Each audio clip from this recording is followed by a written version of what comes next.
más o menos lo mismo. Por un lado, yo al estar con ellos conocía música que tenía que ver con, como dicen a veces, de su época.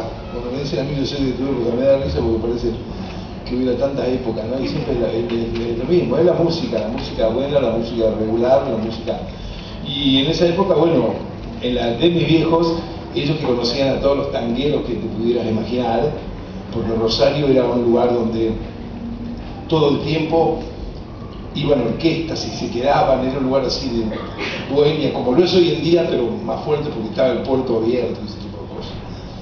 Entonces, ¿qué pasa? Yo conocí un montón de tipos con los cuales no me podía hacer amigo porque yo era muy pichulín, muy chiquito, pero los conocía y escuchaba las músicas que tienen que ver con el tango canción, que tiene que ver no solamente con lo que es todo el tango canción, arreglo de pera, sino con otra cantidad de cosas que tienen que ver con Alfredo Gobi, que tienen que ver con Troilo, que tienen que ver con los hermanos Expósito.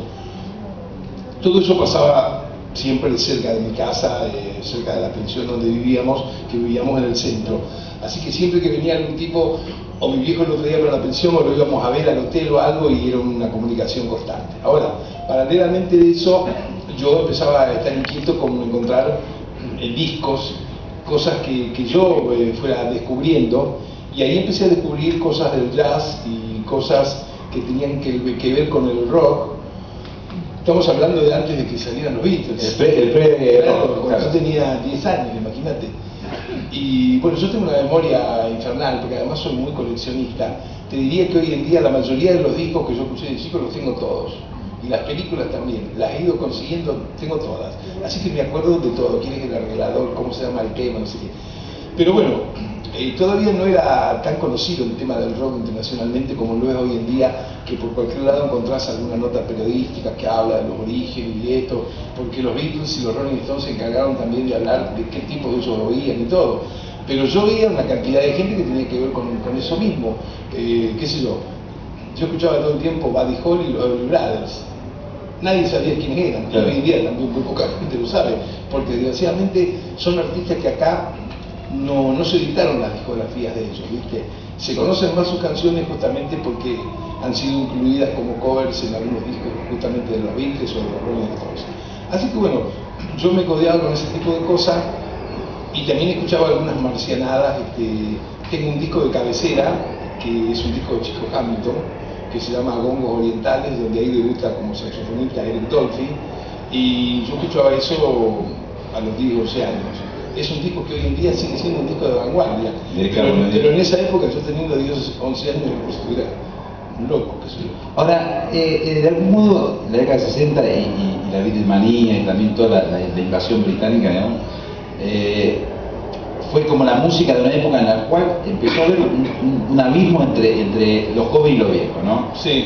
Digamos, empezó esa especie de rebelión generacional, entonces había que hacer y escuchar algo que le moleste a tus padres, y la típica es, viste, acá en Argentina es, bueno, el hijo escuchando un disco tuyo, de Papo, sí, de quien fuera, y el padre diciendo salí con ese ruido, claro, y el hijo diciendo salí con ese tango. Sí. Ahora, ¿a vos qué pasó con eso con tus padres? No, a mí no me pasó para nada. Para mí la música que yo elegía era música de buen gusto. Y a mi viejo le gustaba porque estaba bien. Pero vos hacías música en su momento beat, digamos, los primeros discos de Los Gatos Salvajes. Sí, pero te quiero decir que, por ejemplo, cuando salieron los Beatles, a mi viejo y a mi vieja le encantaban. Claro. ¿Pero por qué? Porque cantaban bien. ¿Entendés? El problema que había de esta división que había, esta taradez que siempre de división generacional, tenía más que nada que ver con el tema de, ¿cómo se llama? De una cosa medio como la deportiva, como la de los cuadros de fútbol, de que, no, mira con esos pelos, era más que nada por lo social en cuanto a vestimenta, pinta, pero no era opinando de la música. Hay que ver muchos tangueros en esa época y mucho tiempo después también, que seguían negando a los Beatles, al rock. Pero lógicamente sí, lo que sucede es que también se armó una cosa acá en nuestro país que fue muy brava, porque acá la ruptura que hubo con las compañías, con las discográficas, de no grabar más tango, argumentando que era una música para viejos, que era una música aburrida, de una cantidad de boludeces. Bueno, sí, pero lo hicieron para sacar una cosa nefasta que era el Ku Klux Klan, no era lo que sacaron los Beatles. Los Beatles 3 años después, ¿entendés?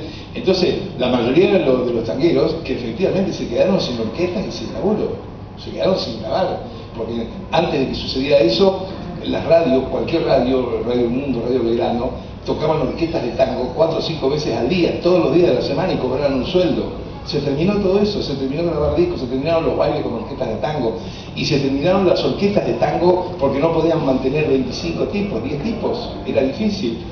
Entonces, ¿qué pasa?